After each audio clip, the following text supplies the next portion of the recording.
Picture this. A farmer walks into a field, tosses seeds into a dry ground, and then walks away. No watering, no weeding, no tending. A week later, storms back furious. He says to himself, "Hey, nothing grew." Even worse, the field's now full of weeds that did grow on their own. You may hear that and think, well, that's ridiculous. Of course, he shouldn't expect to harvest where he didn't plant. He shouldn't expect to see growth if he's allowing weeds all over the place. But if we're honest, and this is the honesty table, a lot of us live like that.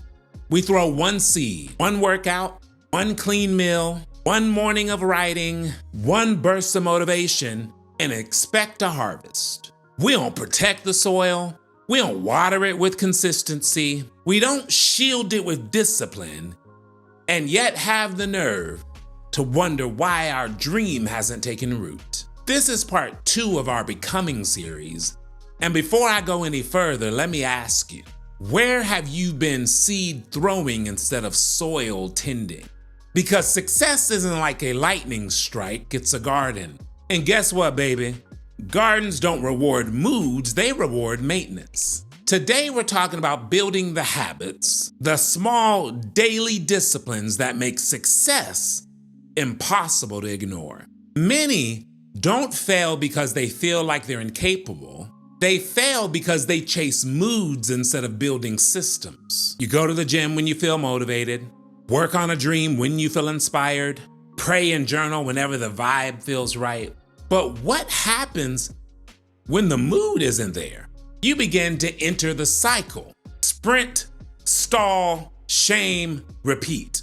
There are 4 things that you and I have to overcome if we're going to be a success. The first is a dopamine dependency.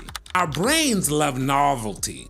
New plans equal chemical fireworks. But then week 2 equals silence. And if your system depends on fireworks, it dies in the quiet. The second thing we're having to overcome is friction mismanagement. This is where our good habits have too much friction. An example of this is going to a gym that's halfway across town. The more friction between us and our habits, the less likely we are to actually do the habit. Number 3, we're facing an identity conflict. Yes, you want the result, but you still see yourself as someone who tries as opposed to someone who does. And identity always wins in the long term. And the 4th thing we're facing is the all or nothing thinking. Miss a day, so you throw the whole plan away.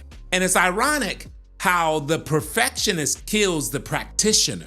So I have to ask you, where are you leaning on moods? Where's friction stopping you? How are you labeling yourself? Let's talk about Tommy and Maya.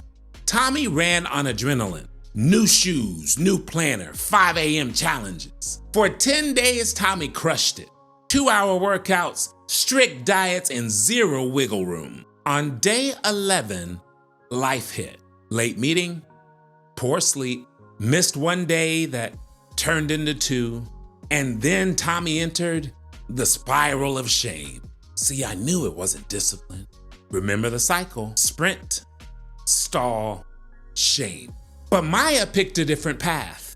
She set a floor and a ceiling for each habit. Her floor workouts look like, okay, every day I'm gonna do a 10-minute walk. Ceiling workout looked like, okay, I'm gonna do a 45-minute lift. The floor looked like, okay, I'm just going to write 200 words every day at the least, at the minimum. The ceiling looked like, all right, I'm gonna hit 1,000 words. The floor looked like, all right, I'm going to spend at least 5 minutes praying. The ceiling looked like, all right, I'm gonna spend 20 to 30. Some days Maya hit the ceiling, some days Maya hit the flow. But the thing is, she still hit it. She tracked simple X's on her wall calendar. She had 3 busy day backups. And 3 months later, as the results looked sudden, Maya knew the truth. Her results were stacked over time. Different outcome, but same goal. The difference between Tommy and Maya wasn't motivation, it was method and identity. And the thing that we have to realize is every action we take is a vote for the person we're becoming. When you show up, even small, you're not just moving a task forward, you're reinforcing a self-concept. You're reinforcing the thought that I am the type of person who shows up every day. There's this thing called an identity-based habit loop. And I got this from Atomic Habits by James Clear. So if you haven't read that book, read it. But this is how the loop goes. It first starts with the cue, a reliable trigger, time, place, and the preceding action. After the cue comes a craving. The craving is based off who you desire to be. The third step is the response. The response involves the tiny, executable version. And then there's the reward. The reward is the immediate win, a check mark, a streak, a spoken identity line. And in order for you to be a success in an area, you have to make it easy to win the vote. Remember I said, every action is a vote to the person you're becoming. So how do we ensure that we make it easy to win the vote every day? First, lower the floor until it's laughably doable on your worst day. Second, anchor the task to a cue that you already do. All right, I want to be better at journaling. What do I do every single day?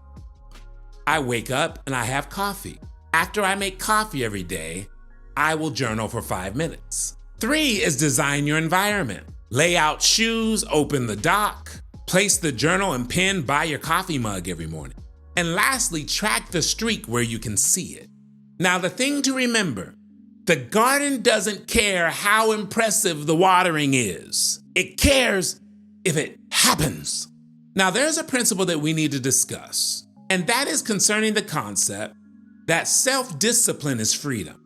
Discipline isn't punishment, rather a pre-decision that frees you from decision fatigue later. So you need to set future you up for success. All right, so I know I said I'm gonna walk every day, but if it's raining, I'll just walk inside for 10 minutes. That's my backup. I know I said I was going to lift on these days, but if I'm having dinner with my family and it runs late, I'll at least do a 10-minute floor routine.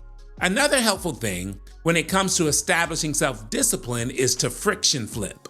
Just like you made accomplishing the desired habit easy, you need to make accomplishing the wrong habit difficult.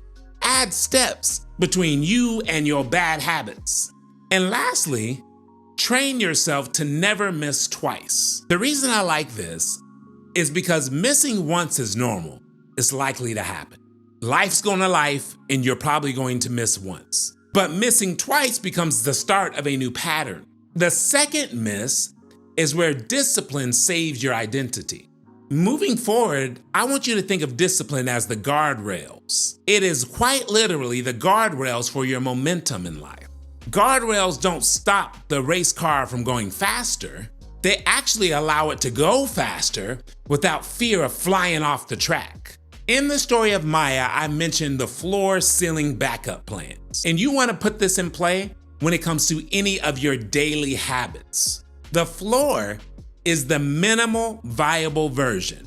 The ceiling of a habit is the full expression when conditions allow. They both count, and one is not more important than the other.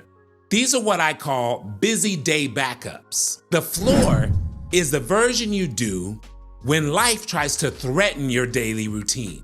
So rather than doing nothing in an area, say, I don't think I'm gonna meet the ceiling today. Let me do the floor version of this. And the reason this works is our brains see continuity, not volume. And continuity preserves identity and momentum in an area.